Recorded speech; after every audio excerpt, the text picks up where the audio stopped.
వచ్చిన వెంటనే mummy snacks mummy snacks mummy snacks అంటూ అడుగుతూనే ఉంటాడు. అందుకే వాడు వచ్చేలోపే మనం వేడివేడిగా పెసర దోశలు వేసేసుకుందాం. అయితే పెసర దోశలు ఎలా వేయాలో చూద్దాం.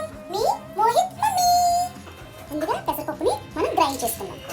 పైకి ఎత్తున్నాను. తగినంత సాల్ట్ వేసుకుందాం. ఇంకా దీనిలో మీకు మీ టేస్ట్కి తగ్గట్టు పచ్చిమిర్చి గ్రైండ్ చేసుకుని ఒక బౌల్లో తీసుకుందాం. అయితే మనం ఈ గ్రైండ్ చేసుకున్నప్పుడే మనం దీంట్లో జీలకర్ర, పచ్చిమిర్చి, కొత్తిమీర అన్నీ వేసేసుకొని గ్రైండ్ చేసుకోవచ్చు. లేదా ప్లెయిన్ పెసరపప్పును కూడా గ్రైండ్ చేసుకొని దీనిలో మనం ఆనియన్స్, చిల్లీ, జీలకర్ర కూడా వేసుకోవచ్చు. నేను దీనిలో కొంచెం జీరాని వేసుకుంటున్నాను. అయితే ఇప్పుడు మళ్ళీ నేను అట్ల పైన పెట్టుకున్నాను. ఇది హీట్ ఎక్కే లోపల మనం ఇంకా ఇది ఇందులో ఏమేమైనా వేసుకుందామా లేదంటే సాల్ట్ సరిపోయిందో లేదో చూసుకోవాలి. ఎందుకంటే దోశ కదా, తర్వాత మళ్ళీ మనం కలుపుకోలేము. అందుకే పెనము వెళ్ళిపోయింది. ఇప్పుడు మనం దోశ వేసుకుందాం.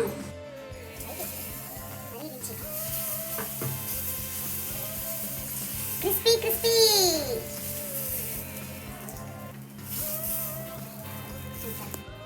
నేను దోశకి కొంచెం గీ అప్లై చేస్తున్నాను. ఇప్పుడు దీన్ని తిరిగేద్దాం. ఓకే ఫ్రెండ్స్, చూడండి దీన్ని టర్న్ చేసేటప్పుడు మాత్రం చాలా కేర్ఫుల్గా చేయాలన్నమాట. ఎందుకంటే నాకు ఇప్పుడిప్పుడే దీన్ని నీట్గా వేయడం వచ్చింది. చూడండి ఫ్రెండ్స్, మనం చేసుకునే వేడి వేడి పెసర దోశ. అలాగే దీంతో పల్లి చట్నీ చేసుకున్నాం అనుకోండి, టేస్ట్ అద్దరిపోద్ది. మా అబ్బాయి పల్లి చట్నీ అంటే చాలా ఇష్టం.